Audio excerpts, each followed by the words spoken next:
Welcome to Comic Power. I am your host, Comic Killer 72. This segment today is called Wicked Wednesday. If you didn't know, Wednesday is the new release for new comics that come out every week. This will help you pick the best comics that are dropping in terms of readability, speculation, etc. Comic publishers are stepping up their game for your entertainment value. So let's get right into it. First up is Batman number 50. There is a major reveal in this issue, so spoiler alert. Nah, I won't reveal it. I'll just let you go ahead and buy the book. As I mentioned in other previous videos, that DC has every intention of exploiting this to the hilt for the Batman Superman movie that's coming. And that means variants, plenty of variants. So this is what the variant of the Batman number 50 issue looks like, and it comes polybagged with art by Jim Lee. This guy's a real legend. I have a real disdain for polybags. I just wish publishers would just quit trying to do this. I really hate them. But anyway, on with the list. Next up for DC Comics is Cyborg number 9.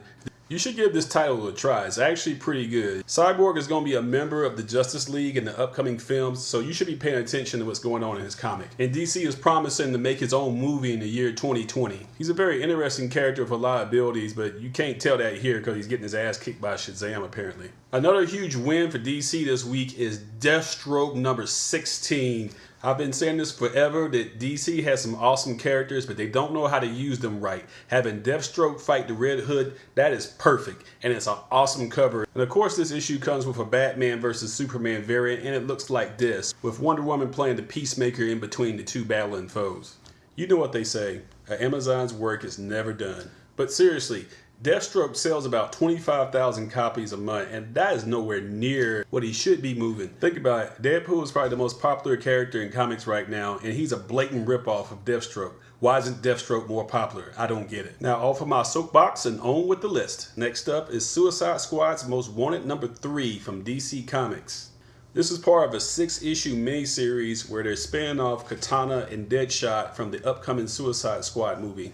This is an attempt to build up the popularity of these characters, so by the time the movie comes out, they will feel like household names already.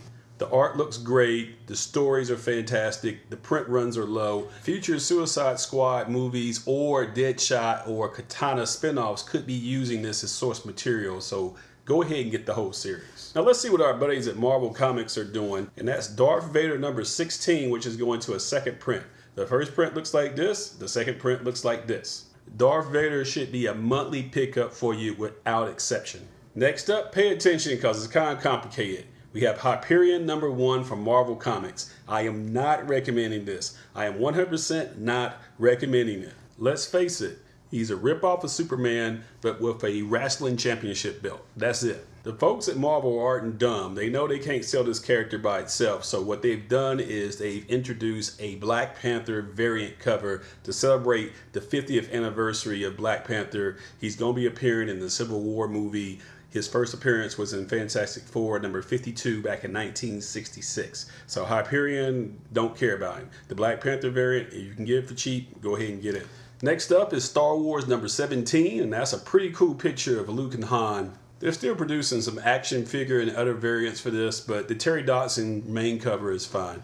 As always, we're going to give the independent comics some love. There's room for everybody and not just Marvel and DC. Our buddies at Image Comics gives us Circuit Breaker number 1. This is the story about some robots in Japan that help them win World War IV. They get outlawed and then wind up turning against humanity. Whenever you see an Image number 1 that looks interesting, you should go ahead and grab it because you never know when these books are going to blow up. Over at Titan Comics, they are giving us Independence Day number 1.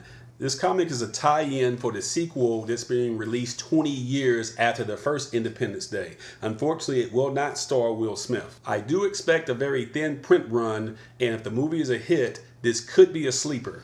If you get this and it doesn't go up in value, then it's low risk because it only costs you $4. Dark Horse Comics has both barrels blazing with Shadow Glass number 1. This is the story of a young student in England whose greatest occultist learns that her father is in league with the devil. This cover looks absolutely spectacular. This is part 1 of a 6-issue miniseries, but I think Dark Horse is going to have a sleeper hit on their hands with this. Kind of the same way that they had a big hit in 2015 with Lady Killer, which they need to bring back. I don't know what they're waiting on, but yes, Shadow Glass, pick this up. It looks great. And last but not least, Valiant Comics is giving us Bloodshot Reborn Annual number 1. Everyone involved in this series deserves an Eisner Award. The writing, the art, it's fantastic. If you're not familiar with Bloodshot, the character, think of Wolverine meets the Punisher. Created in 1992, he's one of Valiant's most popular characters. As a matter of fact, there's going to be a Bloodshot movie in association with Sony Pictures. There was talk of it coming out in 2017, but that's probably a little too far-fetched. It'll be more like 2018, 2019. In the meantime, what you want to do is go ahead and pick up Eternal Warrior number 4 and Ride number 0. These are the first 2 appearances of Bloodshot in comics. The Eternal Warrior is just a cameo, but Ride number 0 is the first full appearance, so that's the one that you want long term. That's about it for today. Thank you for watching Wicked Wednesday, where I review all the new comic books for a new comic day. Be sure to follow my blog at comicpower.net. On social media, follow me at facebook.com/comicpower.net and comicpower-universe.tumblr.com. And don't forget twitter.com/comicpowersub. I also sell comics on eBay at this link. This is Comic Killer 72 for Comic Power saying bye-bye.